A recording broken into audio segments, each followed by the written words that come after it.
Saya menyampaikan terima kasih atas dan kesempatan yang Bapak Ibu berikan kepada saya untuk melaksanakan pemahaman budaya positif pada SMP Negeri 4 Ketuban Jaya. Ini sebagai pemenuhan tugas aksi nyata modul 1.4 pendidikan guru penggerak. Namun sebelum kita mulai acara ini, alangkah baiknya kita terlebih dahulu buka dengan doa. Mungkin Bu Pina bisa dalam doa. Silakan Bu.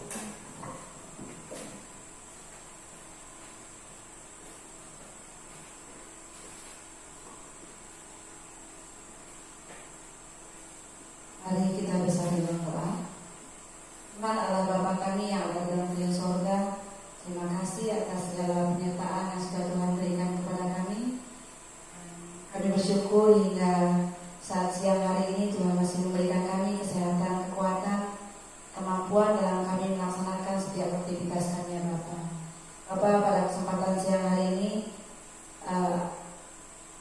kami akan melaksanakan kegiatan yang diselenggarakan oleh Pak Sekalias. Ya Tuhan, menyertai kami agar kegiatan ini dapat berlangsung dengan baik sehingga dapat diselesaikan dengan baik juga Tuhan. Terima kasih ya Tuhan, terima kasih kami serahkan waktu dan kesempatan ini dalam tangan-Mu. Ya dalam nama Yesus kami berdoa dan mengucap syukur kepada Allah surga. Amin.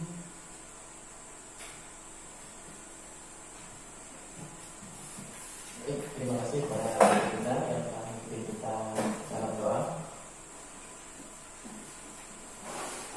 Baik Bapak Ibu, sebelumnya saya minta izin dulu. Sebenarnya saya ini tidak pantas berdiri di depan ini. Saya di depan ini bukan berarti saya pandai, pintar dari Bapak Ibu sekalian, tapi saya juga sebagai proses saya untuk belajar ke depannya. Sebelum kita memulai kegiatan ini, kita screening dulu ya Bapak Ibu, supaya kita tidak tegang. Kita screening dulu. Siap nggak Bapak Ibu screeningnya? Siap. Nanti kalau udah tahu krunya, nggak usah bisa tahu yang lain ya. Nanti krunya itu bumi itu bulat. Krunya bumi itu bulat. Ingat ya, krunya bumi itu bulat. Kalau misalnya 69 sama dengan 2, 88 sama dengan 4, maka 78 sama dengan berapa Bapak Ibu? Tidak tahu kan? 78 sama dengan? Pernah tahu orang lain?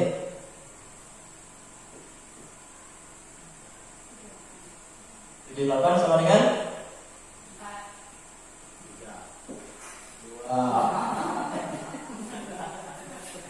Udah tahu clue-nya belum? Belum ya? Oke. Ibu Bina sudah mulai memahami. Kalau 99 itu 2, 663, maka 100 sama dengan? Ingat clue-nya, bumi itu bulat. 100 sama dengan? Penonton? 100 sama dengan 2. Oke, hasil lagi ya. Ingat clue-nya. Clue-nya bumi itu bulat. Langsung saja ya Bapak Ibu. Kalau misalnya 888 sama dengan berapa Bapak Ibu? 888. 3 ya. Betul penonton? Bu Yubi? 800 sampai berapa? Ingat clue-nya bumi itu adalah bulat. 800 sampai berapa? Sama dengan 6. Ya. Jadi kalau yang gini, ingat, bumi itu bulat, yang itu adalah bulatnya. Kalau 8 bulatnya berapa? Kalau 8 bulatnya berapa? 2. Ya. Kalau 9? 1. Kalau 6? 1. Ya, itu bulunya ya. Bumi itu bulat. Terima kasih Pak Ibu. Kita beri tepuk tangan dulu lah.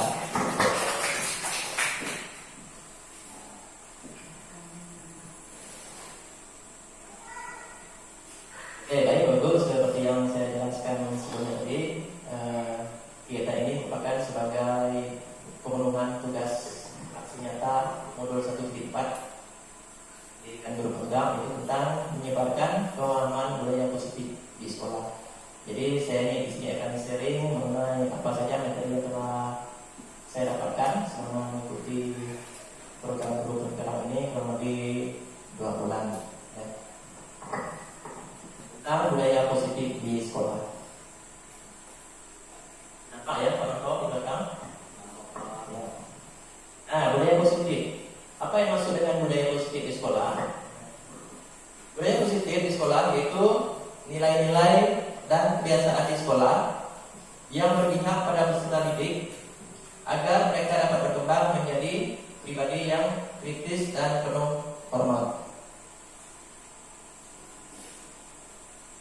Nah, ada konsep inti dari budaya positif. Yang pertama adalah perubahan paradigma belajar. Kemudian ada disiplin positif. Kemudian ada nilai-nilai kebaikan. Kemudian ada kebutuhan dasar manusia. Nah, apa saja kebutuhan dasar manusia termasuk kebutuhan peserta didik. Nanti kita akan melihat satu persatu. Kemudian ada motivasi perilaku manusia. Nah, kita tahu bahwa kadang-kadang kita melakukan satu pasti ada motivasinya, ada yang mendorong. Itu juga dengan peserta didik nanti ada motivasi dari dirinya masing-masing, dari intrinsik namanya, dan juga motivasi yang berasal dari luar. Apa saja motivasinya nanti kita akan lihat. Kemudian ada posisi kontrol guru. Nah, nanti dijelaskan juga apa itu posisi kontrol guru dan jenis-jenisnya apa saja. Nah, kemudian ada keyakinan kelas, dan yang terakhir yaitu segitiga restitusi. Nah, materi ini sangat penting bagi kita Bapak Ibu sebagai pendidik di sekolah. Nah, kali ini berhubungan dengan cara kita untuk mendidik siswa. Cara kita mendidik siswa di sekolah supaya kebutuhan belajar siswa itu bisa terpenuhi dengan seutuhnya. Nah, pembelajaran dengan paradigma baru. Pembelajaran dengan paradigma baru merupakan pembelajaran yang dirancang berdasarkan prinsip pembelajaran berdiferensiasi, sehingga para peserta didik belajar sesuai dengan kebutuhannya berdasarkan tahap perkembangan sesuai teori psikologi modern untuk menunjukkan profil pelajar Pancasila. Jadi kita diminta untuk menerapkan pembelajaran berdiferensiasi. Nah, berdiferensiasi itu artinya kita menerapkan metode dan model pembelajaran yang sesuai dengan kebutuhan siswa. Kalau tidak bisa semua siswa, minimal sebagian besar siswa itu bisa terpenuhi. Karena kalau untuk semua kebutuhan siswa mungkin tidak bisa terpenuhi dengan semuanya. Dengan misalnya satu siswa itu ada 32, dan tidak mungkin kita semuanya dapat laksanakan. Minimal yang paling banyak. Ya, cukup. Nah, kemudian profil pelajar Pancasila mungkin ini pernah sering kita dengarkan ya, dan kita sudah mulai melakukan kurikulum mereka. Yang pertama adalah beriman dan bertakwa kepada Tuhan Yang Maha Esa dan berakhlak mulia. Kemudian yang kedua berkebinekaan global. Yang ketiga mandiri. Yang keempat gotong royong. Yang kelima bernalar kritis, dan yang keenam adalah kreatif. Nah, ada beberapa miskonsepsi. Ini artinya konsep-konsep yang mungkin keliru tentang teori kontrol. Yang pertama, ilusi guru mengontrol murid. Nah, ilusi guru mengontrol murid. Nah, ini mungkin miskonsepsi yang sering terjadi ya. Nah, kemudian yang kedua, ilusi bahwa semua penguatan positif efektif dan bermanfaat. Yang ketiga, ilusi bahwa dan membuat rasa bersalah mampu menguatkan karakter. Nah, ternyata membuat rasa bersalah dalam siswa itu tidak menguatkan karakter yang penting kalian. Nanti akan menonton video untuk perjelas materi saya. Kemudian yang keempat yaitu ilusi bahwa orang dewasa berhak memaksa. Nah ini beberapa miskonstruksi yang sering terjadi dalam kehidupan kita. Nah kemudian yang berikutnya yaitu nilai-nilai kebajikan. Nah, apa itu nilai-nilai kebajikan? Nilai-nilai kebajikan adalah nilai yang disepakati bersama, lepas dari suku bangsa, agama, bahasa maupun latar belakangnya. Nah contoh nilai kebajikan yaitu yang pertama profil rakyat Pancasila, dari mana bertawaf ke Tuhan Yang Maha Esa dan Allah Mulia. Kemudian nilai kebajikan global, gotong royong, mandiri, etik dan beranalytis. Nah kemudian contoh yang lain yaitu keterampilan hidup atau life skill. Nah yang termasuk dalam keterampilan hidup ini dapat dipercaya, berarti dia jujur ya. Yang lurus hati, pendengar yang aktif, tidak merendahkan orang lain, dan memberikan yang terbaik dari diri.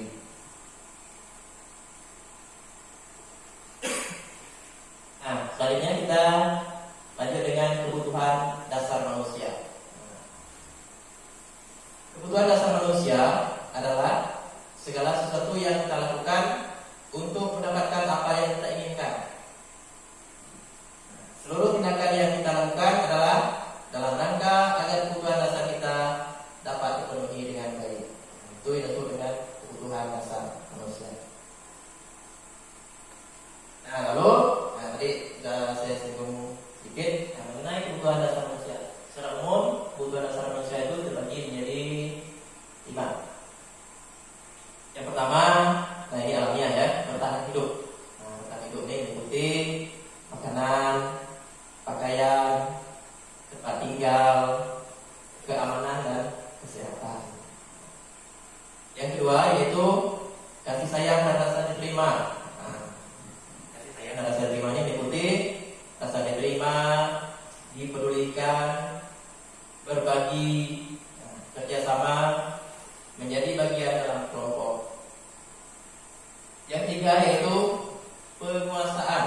Nah, penguasaan ini meliputi harga diri, keinginan untuk dianggap, memimpin, berprestasi, diakui dan didengar. Kemudian yang berikutnya yaitu kebebasan. Nah, kebebasan meliputi mandiri, jadi bebas ya, mandiri, tidak ada orang lain, memiliki pilihan, yang kita bisa memilih, mencoba hal-hal yang baru, kemudian mampu mengendalikan arah dirinya. Dan kebutuhan yang terakhir yaitu tentang kesenangan. Kesenangan ini meliputi bermain, humor, antusias dan tertawa. Itu 5 kebutuhan dasar manusia. Nah ini motivasi perilaku manusia. Tadi telah saya singgung juga mengenai motivasi perilaku manusia ini. Secara umum ada 3. Yang pertama, untuk menghindari ketidaknyamanan atau hukuman. Biasanya orang melakukan sesuatu itu kadang-kadang supaya dia tidak dihukum. Itu namanya motif ekstrinsik, dorongan dari luar. Jadi misalnya seorang anak itu patuh karena dia takut dihukum. Kemudian yang berikutnya, untuk mendapatkan imbalan atau penghargaan dari orang lain. Nah, misalnya seorang siswa atau seorang murid ingin melakukan sesuatu karena ingin dihargai atau dikasih hadiah. Ya, itu juga termasuk motif ekstrinsik. Yang terakhir yaitu untuk menjadi orang yang mereka inginkan dan menghargai diri sendiri dengan nilai-nilai yang mereka percaya. Nah, ini artinya berarti tumbuh dari dalam diri mereka sendiri, ya, itu namanya motif intrinsik. Kira-kira mana yang bagus kira-kira Bapak Ibu dari 3 motif ini? Ya, betul sekali ya, Bu Yuti. Betul sekali jawabannya. Ya, inilah yang kita gali, motivasi intrinsik. Bagaimana kita bisa menemukan motivasi intrinsik dalam diri siswa. Ya, dari diri sendiri kemudian diri siswa.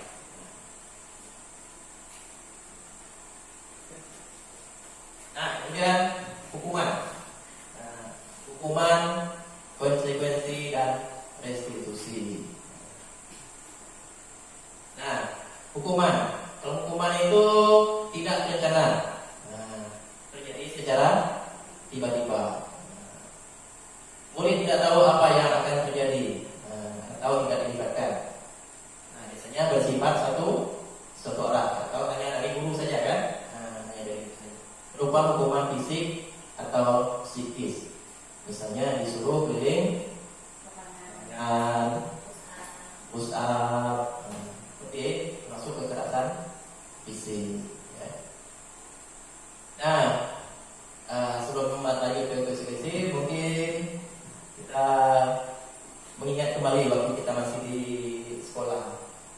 Masih ingat nggak pernah dihukum oleh gurunya dulu, Bapak Ibu? Nah ya, Pak Manto misalnya, mengapa bisa dihukum Pak Manto? Karena terlambat sekolah. Nah, hukumannya berupa apa Pak Manto? Berdiri pakai satu kaki di depan. Berapa menit? 1 menit sampai 5 menit ya. Nah, ini bisa kita ini ya Bapak Ibu. Kita sudah bisa membayangkan bahwa hukuman itu ringan terus sampai kita besar ya Bapak Ibu. Ringan terus hukumannya. Biasanya yang tidak mengenakan itu selalu ya melekat, atau bisa dikatakan sebagai traumatik ya. Itu juga dengan anak-anak nanti ya. Kemudian berikutnya yaitu konsekuensi. Kalau konsekuensi ini rencana, disepakati sesuai pengaturan. Murid tetap dibuat tidak nyaman. Sikap guru selalu memonitor murid.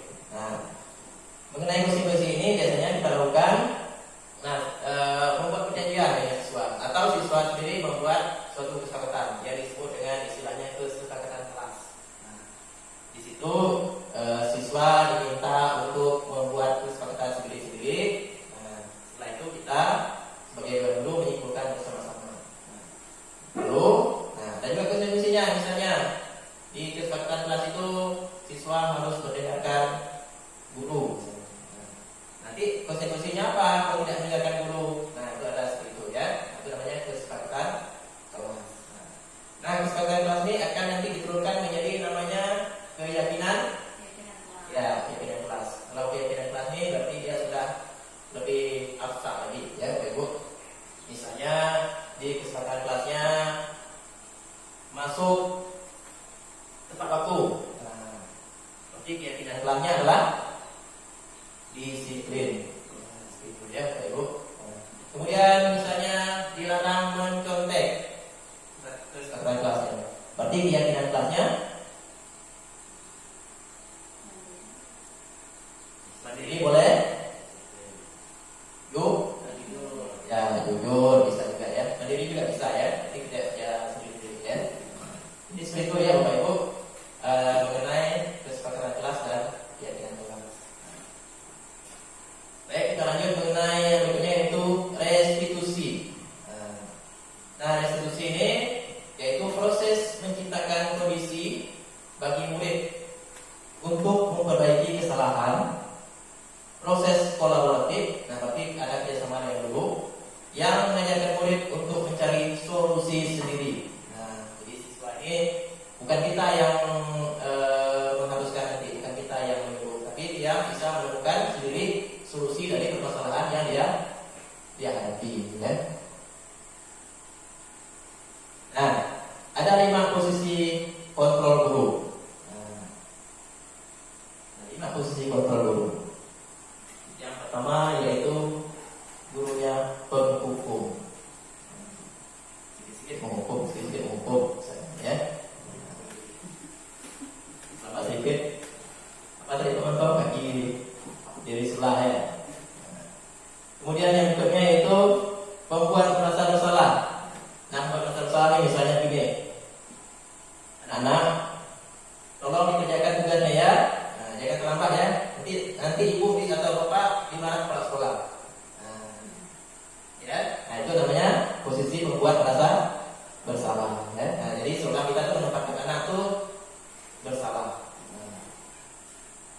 Yang ketiga yaitu teman.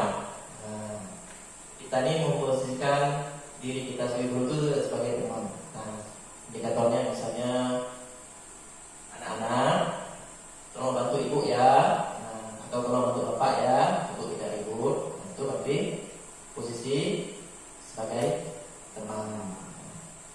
Nah, yang berikutnya itu sebagai pemantau. Nah, pemantau ini artinya kita Dewan Guru ini selalu menekankan peraturan-peraturan yang ada di sekolah. Nah, ini kita mantau nih, mantau siswa terus. Nah, nanti kita misalnya begini. Mengapa kamu selamat datang ke sekolah? Nah, ini udah jam berapa? Jam berapa kita masuk? Nah, berarti kan kita sudah memantau siswa secara aturan, menggunakan aturan-aturan yang berlaku. Dan yang terakhir yaitu posisi sebagai manajer. Nah, posisi sebagai manajer ini nanti yang akan lebih ideal kita terapkan di sekolah. Nah, misalnya itu tadi dengan membimbing siswa untuk menemukan solusi dari permasalahan yang dia hadapi. Nah, ini contoh penerapan posisi 5 posisi kontrol guru. Nah, misalnya ini kasusnya siswa tidak memakai atribut lengkap saat upacara bendera. Hukum nih, hukum. Nah, hormat pada bendera selama 1 jam. Nah, ini guru hukum nih. Kemudian pembuat masalah ini dia akan mengatakan, berapa kali Bapak Ibu memberitahu kamu? Kamu selalu mengecewakan Bapak Ibu. Nah, itu salah satu indikator dari guru yang membuat merasa bersalah. Kemudian yang ketiga yaitu teman. Ayo dong ikuti aturan sekolah. Tolong bantu Bapak Ibu. Nah, ini ada kata tolong bantu Bapak Ibu. Nah, ya sekali ini. Nah, ini ya sudah tidak apa-apa. Lain kali jangan sampai berbuat seperti ini lagi ya. Nah, kemudian yang berikutnya yaitu pemantau. Nah, kalau pemantau ini, salah satu indikatornya, kamu sudah melanggar peraturan sekolah. Kamu tahu apa konsekuensinya? Setelah upacara, kamu beri atributnya akumulasi dan jangan diulangi lagi. Misalnya ya, itu kasus ini. Itu pemantau. Jadi dia menanyakan mengenai konsekuensi. Dan yang terakhir yaitu sebagai manajer. Nah, manajer ini dia akan meminta siswa untuk berefleksi sendiri. Apakah kamu tahu kesalahanmu? Kira-kira bagaimana kamu memperbaiki kesalahanmu? Nah, ini posisi guru sebagai pemantau. Lalu, bukan manajer ya. Lalu kira-kira mana yang menjadi ciri-ciri kita atau menjadi karakteristik kita dari 5 ini? Nah, silakan diobrolkan dalam arti masing-masing ya, Bapak Ibu. Semuanya ya, pernah semua ya.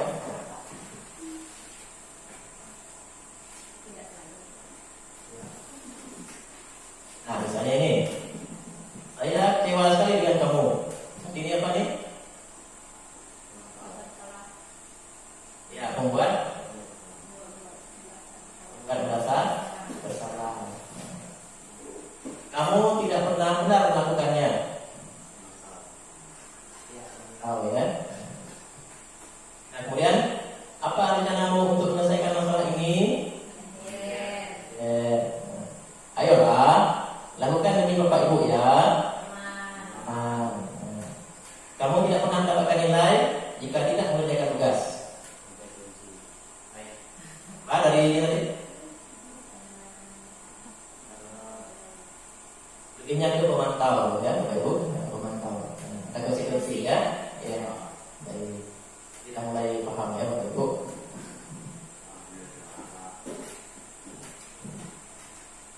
Bapak Ibu, saya juga masih belajar. Nah, kembali lagi ke keyakinan kelas. Nah, tadi keyakinan kelas ini diturunkan dari kesepakatan kelas ya. Nah, jadi keyakinan kelas ini dia bersifat abstrak. Nah, misalnya tadi kalau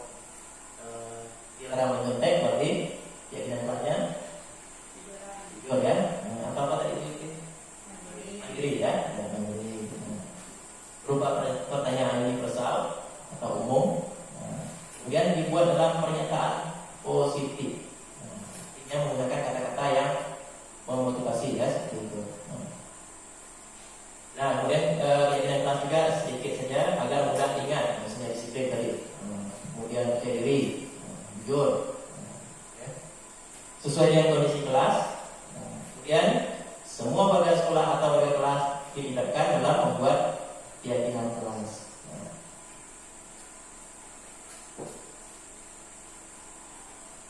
Nah, lanjut lagi mengenai segitiga restitusi. Apa itu segitiga restitusi? Nah, segitiga restitusi adalah suatu proses dialog yang dijalankan oleh guru agar dapat menghasilkan murid yang mandiri dan bertanggung jawab.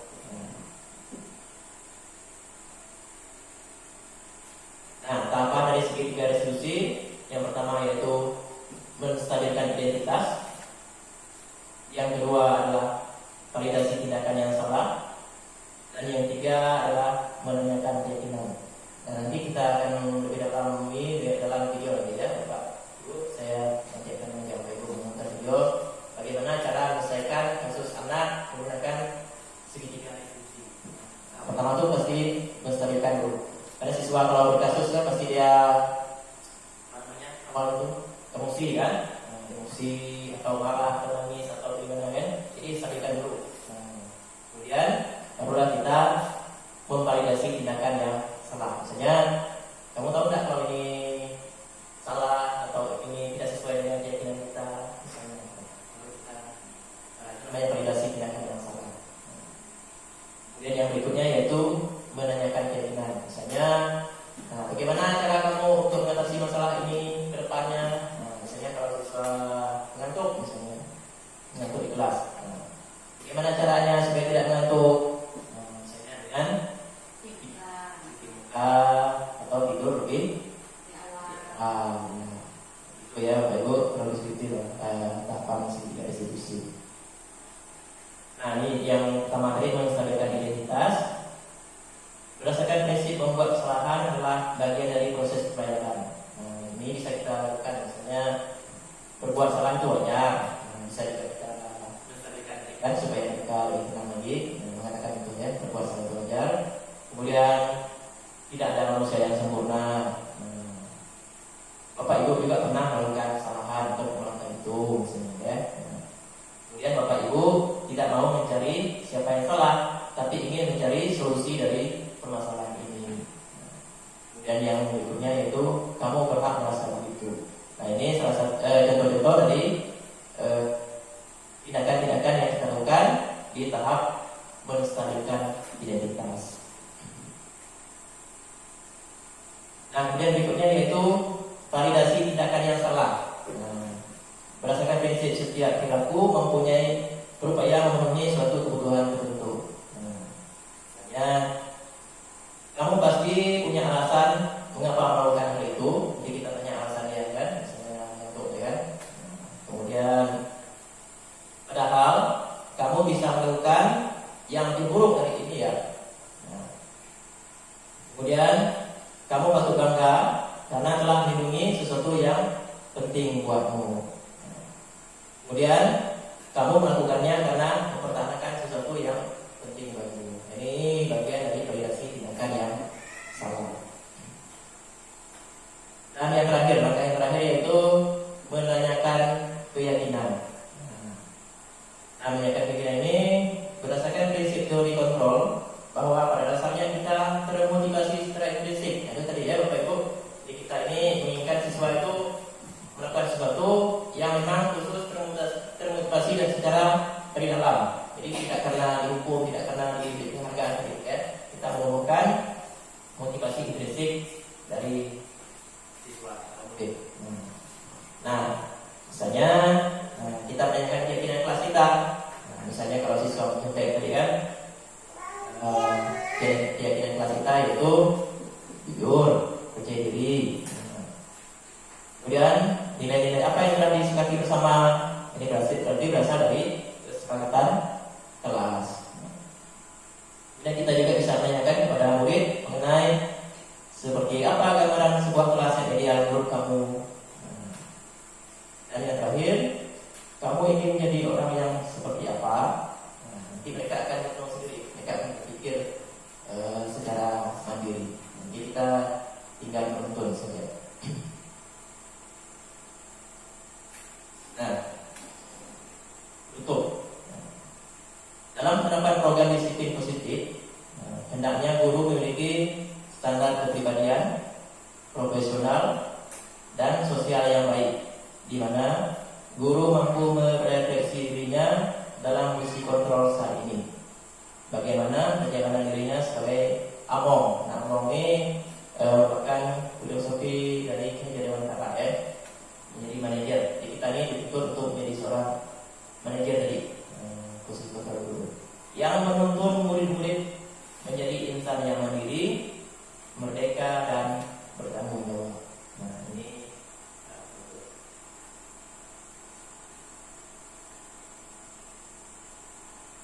baik Bapak Ibu, sebelum kita sesi tanya jawab, saya ingin mengajak Bapak Ibu menonton ya, untuk lebih memahami mengenai posisi dua video ya, posisi kontrol guru dan segitiga restitusi. Yang pertama ini adalah posisi 5 kontrol guru.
posisi kontrol yang paling ideal itu adalah posisi seorang manajer. Artinya kita menemukan motivasi intrinsik siswa, bagaimana dia bisa berubah sesuai dengan kemampuannya masing-masing. Sebelum kita lanjut ke video kedua, kita ice breaking dulu ya, supaya tidak ngantuk. Ya. Ice breakingnya dulu saja. Kalau misalnya saya mengatakan ular, nah, Bapak Ibu mengatakan pendek. Ular berarti pendek. Kalau cacing panjang, kita cacing. Bisa Bapak Ibu? Bisa. Oke, kita mulai ya. Cacing. Banyak. Cacing. Nah. Ular. Ular. Cacing. Sekarang semut ya. Kalau Bapak saya katakan semut, semut besar. Kalau tadi Bapak sedang melihat kamu tertidur di kelas ketika jam pelajaran Bapak. Kenapa hal itu bisa terjadi? Ya Pak, maaf. Tadi saya bosan dan mengantuk sekali pada saat pelajaran Bapak. Ada yang lain? Tidak Pak, saya hanya mengantuk saja. Apakah kamu mengetahui kalau kamu dalam masalah sekarang? Ya Pak. Baiklah, Bapak di sini bukan mencari siapa yang salah. Bapak di sini ingin mencari penyelesaian bersama tentang apa yang bisa kita lakukan untuk memperbaiki situasi ini. Nah, kamu pasti melakukan itu ada alasannya kan? Pasti kamu ingin menghilangkan kebosanan di kelas. Ya Pak. Ya. Tadi Bapak melihat kamu asik sekali tertidur, tetapi yang kamu lakukan itu dapat merugikan diri sendiri dan orang lain. Kamu merasa terganggu melihat kamu tertidur dan kamu juga bisa tertinggal materi pelajaran. Ya Pak. Nah, sekarang mari kita berbicara tentang keyakinan kelas. Apa yang kita percaya dan mana yang belum kamu tunjukkan. Kita harus saling menghormati dan mendengarkan penjelasan guru di depan kelas Pak. Ya, betul. Kamu masih ingat dengan keyakinan kelas kita. Nah, sekarang kita kembali saat kamu tertidur di kelas tadi. Apakah ketika kamu tertidur di kelas tadi, kamu sudah menghormati orang lain dan dirimu sendiri? Tidak Pak. Ya. Nah, sekarang mari kita selalu mematuhi keyakinan kelas yang sudah kita buat atau tetapkan bersama. Dan apakah kamu tahu apa yang harus kamu lakukan untuk memperbaikinya? Ya Pak, saya akan meminta maaf kepada guru dan teman-teman. Mulai sekarang, saya akan tidur lebih awal lagi di malam hari agar tidak mengantuk ketiga pelajaran di kelas Pak. Baiklah, permohonan kamu Bapak terima. Sekarang kembalilah ke kelas untuk mengikuti pelajaran selanjutnya. Lakukan apa yang telah kamu sampaikan tadi ya. Ya Pak, saya berjanji akan melakukannya. Baik, semoga kamu bisa menjadi orang yang benar di kemudian hari. Ya. Pagi, saya Engelbertus kelas 9B. Saya mengucapkan terima kasih kepada Bapak Guru sudah mengajak saya berdiskusi.